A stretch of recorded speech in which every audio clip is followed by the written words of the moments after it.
भगवत गीता अध्याय 6 आत्मसंयम योग। संसार में धर्म के नाम पर रीति रिवाज, पूजा पद्धतियां, संप्रदायों का बाहुल्य होने पर कुरीतियों का शमन करके एक ईश्वर की स्थापना एवं उसकी प्राप्ति की प्रक्रिया को प्रशस्त करने के लिए किसी महापुरुष का आविर्भाव होता है। क्रियाओं को छोड़कर बैठ जाने और ज्ञानी कहलाने की रूढ़ि कृष्ण काल में अत्यंत व्यापक थी। इसलिए इस अध्याय के प्रारंभ में ही योगेश्वर श्री कृष्ण ने इस प्रश्न को चौथी बार स्वयं उठाया कि ज्ञान योग तथा निष्काम कर्मयोग दोनों के अनुसार कर्म करना ही होगा। अध्याय 2 में उन्होंने कहा, अर्जुन, क्षत्रिय के लिए युद्ध से बढ़कर कल्याणकारी कोई रास्ता नहीं है। इस युद्ध में हारोगे तो भी देवत्व है और जीतने पर महामहिम स्थिति है ही, ऐसा समझकर युद्ध कर। अर्जुन, यह बुद्धि तेरे लिए ज्ञान योग के विषय में कही गई। कौन सी बुद्धि? यही कि युद्ध कर। ज्ञान योग में ऐसा नहीं है कि हाथ पर हाथ रखकर बैठे रहें। ज्ञान योग में केवल अपने हानि लाभ का स्वयं निश्चय करके अपनी शक्ति समझकर कर्म में प्रवृत्त होना है, जबकि प्रेरक महापुरुष ही हैं। ज्ञान योग में युद्ध करना अनिवार्य है।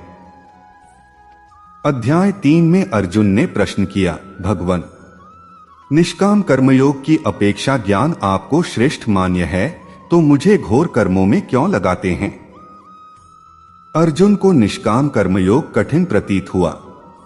इस पर योगेश्वर श्री कृष्ण ने कहा कि दोनों निष्ठाएं मेरे द्वारा कही गई हैं, किंतु किसी भी पथ के अनुसार कर्म को त्याग कर चलने का विधान नहीं है। न तो ऐसा ही है कि कर्म को न आरंभ करने से कोई परम नैष्कर्मे की सिद्धि पाले और न आरंभ की हुई क्रिया को त्याग देने से कोई उस परम सिद्धि को पाता है। दोनों मार्गों में नियत कर्म यज्ञ की प्रक्रिया को करना ही होगा। अब अर्जुन ने भली प्रकार समझ लिया कि ज्ञान मार्ग अच्छा लगे अथवा निष्काम कर्मयोग, दोनों दृष्टियों में कर्म करना ही है। फिर भी 5वें अध्याय में उसने प्रश्न किया कि फल की दृष्टि से कौन श्रेष्ठ है, कौन सुविधाजनक है? श्री कृष्ण ने कहा, अर्जुन, दोनों ही परम श्रेय को देने वाले हैं। एक ही स्थान पर दोनों पहुंचाते हैं। फिर भी सांख्य की अपेक्षा निष्काम कर्मयोग श्रेष्ठ है, क्योंकि निष्काम कर्म का आचरण किए बिना कोई सन्यासी नहीं हो सकता। दोनों में कर्म एक ही है। अतः स्पष्ट है कि वह निर्धारित कर्म किए बिना कोई सन्यासी नहीं हो सकता और न कोई योगी ही हो सकता है। केवल इस पर चलने वाले पथिकों की 2 दृष्टियां हैं, जो पीछे बताई गई हैं। श्लोक 1, अनाश्रितः कर्मफलम कार्यं कर्म करोति यः स सन्यासी च योगी च न निरग्नेन चाक्रियः। अर्थ, श्री भगवान ने कहा, जो पुरुष अपने कर्मफल के प्रति अनासक्त है और जो अपने कर्तव्य का पालन करता है, वही सन्यासी और असली योगी है। वह नहीं जो न तो अग्नि जलाता है और न कर्म करता है। श्लोक 2, यं संन्यासमिति प्राहुर्योगन्तं विद्धि पांडव न ह्यसन्न्यस्त संकल्पो योगी भवति कश्चन। अर्थ, हे पांडुपुत्र, जिसे सन्यास कहते हैं उसे ही तुम योग अर्थात परब्रह्म से युक्त होना जानो, क्योंकि इंद्रिय तृप्ति के लिए इच्छा को त्यागे बिना कोई कभी योगी नहीं हो सकता। श्लोक 3, आरुरुक्षोर्मुनेर्योगण कर्म कारण मुच्यते योगारूढ़स्य तस्यैव शमः कारण मुच्यते। अर्थ, अष्टांग योग के नवसाधक के लिए कर्म साधन कहलाता है और योग सिद्ध पुरुष के लिए समस्त भौतिक कार्यकलापों का परित्याग ही साधन कहा जाता है। श्लोक 4, यदा हि नेन्द्रियार्थेषु न कर्मस्वनुषज्यते सर्वसंकल्प सन्यासी योगारूढ़स्तदोच्यते। अर्थ, जब कोई पुरुष समस्त भौतिक इच्छाओं का त्याग करके न तो इंद्रिय तृप्ति के लिए कार्य करता है और न सकाम कर्मों में प्रवृत्त होता है, तो वह योगारूढ़ कहलाता है। श्लोक 5, उद्धरेदात्मनात्माननात्मानमवसाद्येत आत्मैव ह्यात्मनो बंधुरात्मैव रिपुरात्मनः। अर्थ, मनुष्य को चाहिए कि अपने मन की सहायता से अपना उद्धार करे और अपने को नीचे न गिरने दे। यह मन बद्ध जीव का मित्र भी है और शत्रु भी। श्लोक 6। बंधुरात्मात्मनस्तस्य येनात्मैवात्मना जितः अनात्मनस्तु शत्रुत्वे वर्तेतात्मैव शत्रुवत्। अर्थ, जिसने मन को जीत लिया है उसके लिए मन सर्वश्रेष्ठ मित्र है, किंतु जो ऐसा नहीं कर पाया उसके लिए मन सबसे बड़ा शत्रु बना रहेगा। श्लोक 7। जितात्मनः प्रशांतस्य परमात्मा समाहितः शीतोष्ण सुख दुःखेषु तथा मानापमानयोः। अर्थ, जिसने मन को जीत लिया है उसने पहले ही परमात्मा को प्राप्त कर लिया है, क्योंकि उसने शांति प्राप्त कर ली है। ऐसे पुरुष के लिए सुख दुख, सर्दी गर्मी एवं मान अपमान एक से हैं। श्लोक 8। ज्ञान विज्ञान तृप्तात्मा कूटस्थो विजितेन्द्रियः युक्त इत्युच्यते योगी समलोष्ट्राश्म कांचनः। अर्थ, वह व्यक्ति आत्म साक्षात्कार को प्राप्त तथा योगी कहलाता है जो अपने अर्जित ज्ञान तथा अनुभूति से पूर्णतया संतुष्ट रहता है। ऐसा व्यक्ति अध्यात्म को प्राप्त तथा जितेंद्रिय कहलाता है। वह सभी वस्तुओं को, चाहे वे कंकड़ हो, पत्थर हो या कि सोना, एक समान देखता है। श्लोक 9। सुहृन् मित्रार्युदासीन मध्यस्थद्वेष्य बंधुषु साधुष्वपि च पापेषु संबुद्धिर्विशिष्यते। अर्थ, जब मनुष्य निष्कपट हितैषियों, प्रिय मित्रों, तटस्थों, मध्यस्थों, ईर्ष्यालुओं, शत्रुओं तथा मित्रों, पुण्यात्माओं एवं पापियों को समान भाव से देखता है तो वह और भी उन्नत माना जाता है। श्लोक 10। योगी युंजीत सततमात्मान रहसि स्थितः एकाकी यच्चित्तात्मा निराशीर परिग्रह। अर्थ, योगी को चाहिए कि वह सदैव अपने शरीर, मन तथा आत्मा को परमेश्वर में लगाए, एकांत स्थान में रहे और बड़ी सावधानी के साथ अपने मन को वश में करे। उसे समस्त आकांक्षाओं तथा संग्रह भाव की इच्छाओं से मुक्त होना चाहिए। श्लोक 11। शुचौ देशे प्रतिष्ठाप्य स्थिरमासन्मात्मनः नात्युच्छ्रितं नातिनीचं चैलाजिन कुशोत्तरम्। श्लोक 12। तत्रैकाग्रं मनः कृत्वा यच्चित्तेन्द्रिय क्रिये उपविश्यासने युञ्ज्याद्योगमात्म विशुद्धे। अर्थ, योगाभ्यास के लिए योगी एकांत स्थान में जाकर भूमि पर कुशा बिछा दे और फिर उसे मृगछाला से ढके तथा ऊपर से मुलायम वस्त्र बिछा दे। आसन न तो बहुत ऊंचा हो न बहुत नीचा, यह पवित्र स्थान में स्थित हो। योगी को चाहिए कि इस पर दृढ़तापूर्वक बैठ जाए और मन, इंद्रियों तथा कर्मों को वश में करते हुए तथा मन को एक बिंदु पर स्थिर करके हृदय को शुद्ध करने के लिए योगाभ्यास करे। श्लोक 13। समकायशिरो ग्रीवन धार्यन नचलन स्थिरः संप्रेक्ष्य नासिकाग्रं स्वं दिशश्चान्वलोक्यन्। श्लोक 14। प्रशांतात्मा विगत भीर ब्रह्मचारी व्रते स्थितः मनः संयमय मच्चित्तो युक्त आसीत मत्परः।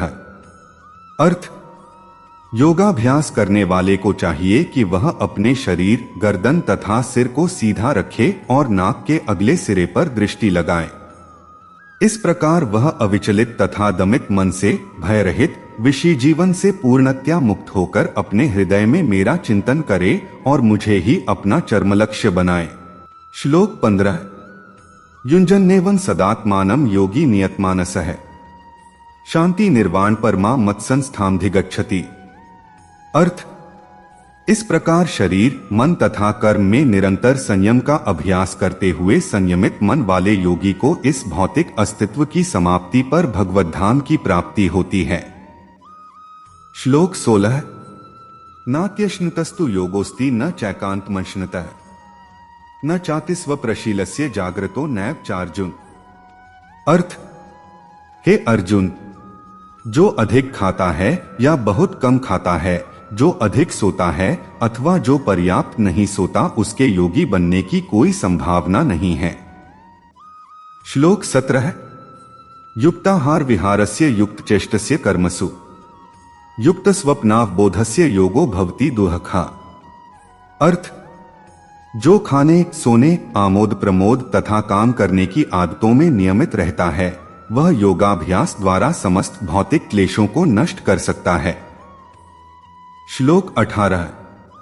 यदा विनेतन चित्तमात्मन्येवावतिष्ठते निस्पृहः सर्वकामेभ्यो युक्त इत्युच्यते तदा। अर्थ, जब योगी योगाभ्यास द्वारा अपने मानसिक कार्यकलापों को वश में कर लेता है और अध्यात्म में स्थित हो जाता है, अर्थात समस्त भौतिक इच्छाओं से रहित हो जाता है, तब वह योग में सुस्थिर कहा जाता है। श्लोक 19। यथा दीपो निवातस्थो नेंगते सोपमा स्मृता योगिनो यच्चित्तस्य युञ्जतो योगमात्मनः। अर्थ, जिस प्रकार वायुरहित स्थान में दीपक हिलता डुलता नहीं, उसी तरह जिस योगी का मन वश में होता है, वह आत्मतत्व के ध्यान में सदैव स्थिर रहता है। श्लोक 20। यत्रोपरमते चित्तं निरुद्धं योगसेव्या यत्र चैवात्मनात्मान पश्यन्नात्मनि तुष्यति। श्लोक 21। सुखमात्यन्तिकं यत्तद् बुद्धिग्राह्यं तीन्द्रियम् वेत्ति यत्र न चैवायं स्थितश्चलति तत्वतः। श्लोक 22। यह लब्ध्वा चापर लाभं मन्यते नाधिकं ततः यस्मिन् स्थितो न दुःखेन गुरुणापि विचाल्यते। श्लोक 23। तम विद्याद्दुहक संयोग वियोग योग संज्ञेतम। अर्थ, सिद्धि की अवस्था में, जिसे समाधि कहते हैं, मनुष्य का मन योगाभ्यास के द्वारा भौतिक मानसिक क्रियाओं से पूर्णतया संयमित हो जाता है। इस सिद्धि की विशेषता यह है कि मनुष्य शुद्ध मन से अपने को देख सकता है और अपने आप में आनंद उठा सकता है। उस आनंदमय स्थिति में वह दिव्य इंद्रियों द्वारा असीम दिव्य सुख में स्थित रहता है। इस प्रकार स्थापित मनुष्य कभी सत्य से विपथ नहीं होता और इस सुख की प्राप्ति हो जाने पर वह इससे बड़ा कोई दूसरा लाभ नहीं मानता। ऐसी स्थिति को पाकर मनुष्य बड़ी से बड़ी कठिनाई में भी विचलित नहीं होता। यह निस्संदेह भौतिक संसर्ग से उत्पन्न होने वाले समस्त दुखों से वास्तविक मुक्ति है। श्लोक 24। सन्निश्चयेन योक्तव्यो योगो निर्विण्चेत्सा संकल्प प्रभवान कामास्त्यक्त्वा सर्वान् शेषतः मनसैवेन्द्रिय ग्राम विनियमे समन्ततः। अर्थ, मनुष्य को चाहिए कि संकल्प तथा श्रद्धा के साथ योगाभ्यास में लगे और पथ से विचलित न हो। उसे चाहिए कि मनोधर्म से उत्पन्न समस्त इच्छाओं को निरपवाद रूप से त्याग दे और इस प्रकार मन के द्वारा सभी ओर से इंद्रियों को वश में करे। श्लोक 25। शनैः शनैरुपरमेत बुद्धया धृतिगृहीत्या आत्मसंस्था मनः कृत्वा न किंचिदपि चिंतेत्। अर्थ, धीरे धीरे क्रमशः पूर्ण विश्वासपूर्वक बुद्धि के द्वारा समाधि में स्थित होना चाहिए और इस प्रकार मन को आत्मा में ही स्थित करना चाहिए तथा अन्य कुछ भी नहीं सोचना चाहिए। श्लोक 26। यतो यतो निश्चलति मनश्चंचलम स्थिरम ततस्ततो नियमैतदात्मन्येव वशन्नये। अर्थ, मन अपनी चंचलता तथा अस्थिरता के कारण जहां कहीं भी विचरण करता हो, मनुष्य को चाहिए कि उसे वहां से खींचे और अपने वश में लाए। श्लोक 27। प्रशांत मनसन हेनम योगिन सुखमुत्तमम उपैति शांतर्जसन ब्रह्मभूतम कल्मषम। अर्थ, जिस योगी का मन मुझ में स्थिर रहता है, वह निश्चय ही दिव्य सुख की सर्वोच्च सिद्धि प्राप्त करता है। वह रजोगुण से परे हो जाता है, वह परमात्मा के साथ अपनी गुणात्मक एकता को समझता है और इस प्रकार अपने समस्त विगत कर्मों के फल से निवृत्त हो जाता है। श्लोक 28। युञ्जन्नेवं सदात्मानं योगी विगत कल्मषः सुखेन ब्रह्म संस्पर्शमत्यंत सुखम श्रुते। अर्थ, इस प्रकार योगाभ्यास में निरंतर लगा रहकर आत्मसंयमी योगी समस्त भौतिक कल्मष से मुक्त हो जाता है और भगवान की दिव्य प्रेमा भक्ति में परम सुख प्राप्त करता है। श्लोक 29। सर्वभूतस्थमात्मानं सर्वभूतानि चात्मनि ईक्षते योगयुक्तात्मा सर्वत्र समदर्शनः। अर्थ, वास्तविक योगी समस्त जीवों में मुझको तथा मुझ में समस्त जीवों को देखता है निस्संदेह स्वरूप सिद्ध व्यक्ति मुझ परमेश्वर को सर्वत्र देखता है। श्लोक 30। यो मां पश्यति सर्वत्र सर्वं च मयि पश्यति, तस्याह न प्रणश्यामि स च मे न प्रणश्यति। अर्थ, जो मुझे सर्वत्र देखता है और सब कुछ मुझ में देखता है, उसके लिए न तो मैं कभी अदृश्य होता हूं और न वह मेरे लिए अदृश्य होता है। श्लोक 31। सर्वभूत स्थितं यो मां भजत्येकत्वमास्थितः, सर्वथा वर्तमानोपि स योगी मयि वर्तते। अर्थ, जो योगी मुझे तथा परमात्मा को अभिन्न जानते हुए परमात्मा की भक्तिपूर्वक सेवा करता है, वह हर प्रकार से मुझ में सदैव स्थित रहता है। श्लोक 32। आत्मोपमेन सर्वत्र समपश्यति योर्जुन, सुखं वा यदि वा दुःखं स योगी परमो मतः। अर्थ, हे अर्जुन, वह पूर्णयोगी है जो अपनी तुलना से समस्त प्राणियों की उनके सुखों तथा दुखों में वास्तविक समानता का दर्शन करता है। श्लोक 33। योऽयं योगस्त्वया प्रोक्तः सामेन मधुसूदन, एतस्याह न पश्यामि चंचलत्वात् स्थिति स्थिरा। अर्थ, अर्जुन ने कहा, हे मधुसूदन, आपने जिस योग पद्धति का संक्षेप में वर्णन किया है वह मेरे लिए अव्यावहारिक तथा असहनीय है, क्योंकि मन चंचल तथा अस्थिर है। श्लोक 34। चंचल ही मनः कृष्ण प्रमाथि बलवद्दृढ़म्, तस्याह निग्रहे मन्ये वायोरिव सुदुष्करम्। अर्थ, हे कृष्ण, चूंकि मन चंचल, अस्थिर, उच्छृंखल, हठीला तथा अत्यंत बलवान है, अतः मुझे इसे वश में करना वायु को वश में करने से भी अधिक कठिन लगता है। श्लोक 35। असंशय महाबाहो मनो दुर्निग्रहे चलम, अभ्यासेन तु कौन्तेय वैराग्येन च गृह्यते। अर्थ, भगवान श्री कृष्ण ने कहा, हे महाबाहु कुंती पुत्र, निस्संदेह चंचल मन को वश में करना अत्यंत कठिन है, किंतु उपयुक्त अभ्यास द्वारा तथा विरक्ति द्वारा ऐसा संभव है। श्लोक 36। असंयतात्मना योगो दुष्प्राप इति मे मतिः, वश्यात्मना तु यत्ता शक्यो वाप्तुमुपायतः। अर्थ, जिसका मन उच्छृंखल है उसके लिए आत्म साक्षात्कार कठिन कार्य होता है, किंतु जिसका मन संयमित है और जो समुचित उपाय करता है उसकी सफलता ध्रुव है, ऐसा मेरा मत है। श्लोक 37।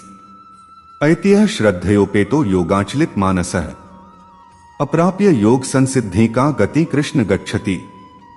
अर्थ, अर्जुन ने कहा है, हे कृष्ण, उस असफल योगी की गति क्या है जो प्रारंभ में श्रद्धापूर्वक आत्म साक्षात्कार की विधि ग्रहण करता है, किंतु बाद में भौतिकता के कारण उससे विचलित हो जाता है और योग सिद्धि को प्राप्त नहीं कर पाता। श्लोक 38। कचिन्नोऽभ्यविभ्रष्टश्चिन्ना भ्रमिव नश्यति, अप्रतिष्ठो महाबाहो विमूढ़ो ब्रह्मणः पथि।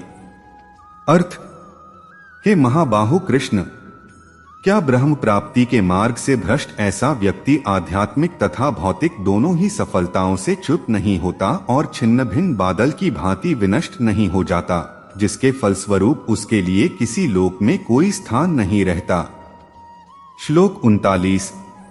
एतन्मे संशयं कृष्ण छेत्तुमर्हस्य शेषतः, त्वदन्यः संशयस्यास्य छेत्ता न ह्युपपद्यते।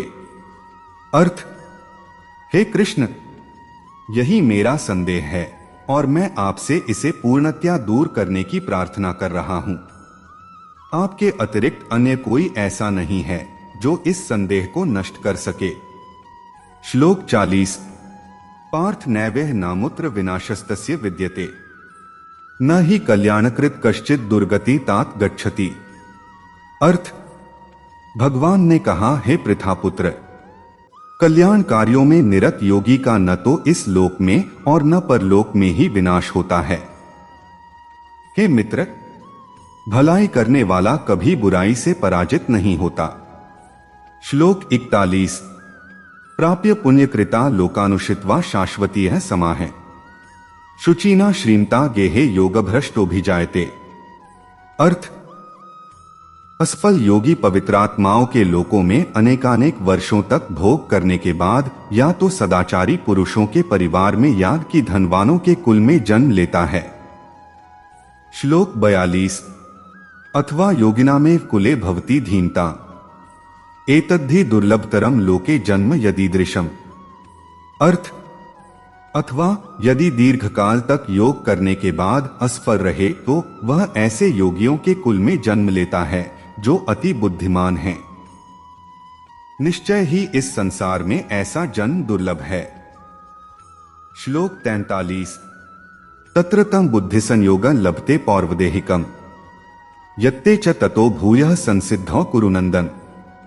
अर्थ, हे कुरुनंदन, ऐसा जन्म पाकर वह अपने पूर्वजन्म की दैवी चेतना को पुनः प्राप्त करता है और पूर्ण सफलता प्राप्त करने के उद्देश्य से वह आगे उन्नति करने का प्रयास करता है।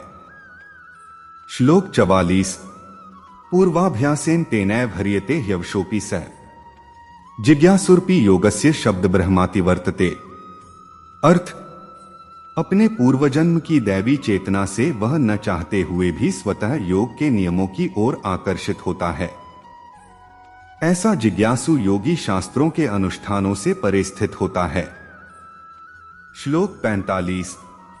प्रयत्नाद्यत्मानस्तु योगी संशुद्ध किल विषः अनेक जन्म संसिद्धस्ततो याति परांगतिम। अर्थ, और जब योगी समस्त कल्मश से शुद्ध होकर सच्ची निष्ठा से आगे प्रगति करने का प्रयास करता है तो अंततोगत्वा अनेकानेक जन्मों के अभ्यास के पश्चात सिद्धि लाभ करके वह परम गंतव्य को प्राप्त करता है। श्लोक 46। तपस्विभ्योऽधिको योगी ज्ञानिभ्योऽपि मतोऽधिकः कर्मिभ्यश्चाधिको योगी तस्माद्योगी भवार्जुन। अर्थ, योगी पुरुष तपस्वी से, ज्ञानी से तथा सकाम कर्मी से बढ़कर होता है। अथ हे अर्जुन, तुम सभी प्रकार से योगी बनो। श्लोक 47। योगिनांपि सर्वेषां मदगतेनांतरात्मना श्रद्धावान भजते यो मां समे युक्ततमो मतः। अर्थ, और समस्त योगियों में से जो योगी अत्यंत श्रद्धापूर्वक मेरे परायण है, अपने अंतःकरण में मेरे विषय में सोचता है और मेरी दिव्य प्रेमा भक्ति करता है, वह योग में मुझसे परम अंतरंग रूप में युक्त रहता है और सबों में सर्वोच्च है। यही मेरा मत है। तात्पर्य, जो श्री भगवान के इन गुणों से पूर्णतया अभिज्ञ रहता है वह सर्वोच्च योगी कहलाता है। योग की यह सर्वोच्च दशा केवल भक्ति योग से ही प्राप्त की जा सकती है, जिसकी पुष्टि वैदिक साहित्य से होती है। श्वेताश्वतर उपनिषद। यस्य देवे पराभक्तिर्यथा देवे तथा गुरो तस्यते कथिता ह्यर्था प्रकाशन्ते महात्मनः। जिन महात्माओं के हृदय में श्री भगवान तथा गुरु में परम श्रद्धा होती है, उनमें वैदिक ज्ञान का संपूर्ण तात्पर्य स्वतः प्रकाशित हो जाता है। भक्तिरस्य भजनम तदिहामुत्रोपाधिनैरास्येनामुष्मिन् मनः कल्पन्मेत देव नैष्कर्म्यम। भक्ति का अर्थ है भगवान की सेवा, जो इस जीवन में या अगले जीवन में भौतिक लाभ की इच्छा से रहित होती है। ऐसी प्रवृत्तियों से मुक्त होकर मनुष्य को अपना मन परमेश्वर में लीन करना चाहिए। नैष्कर्म्य का यही प्रयोजन है। ये सभी कुछ ऐसे साधन हैं जिनसे योग की परम संसिद्धि में अवस्था भक्ति या कृष्ण भावनामृत को संपन्न किया जा सकता है। इस प्रकार श्रीमद् भगवद गीता के 6ठे अध्याय ध्यान योग का भक्ति वेदांत तात्पर्य पूर्ण हुआ। दोस्तों, अध्याय 6 कैसा लगा? अगर अच्छा लगा तो कमेंट में जय श्री कृष्ण जरूर लिखें और वीडियो को लाइक जरूर करें। मित्रों, अध्याय 7 देखने के लिए अमन पटेल यूट्यूब चैनल को सब्सक्राइब जरूर करें। धन्यवाद।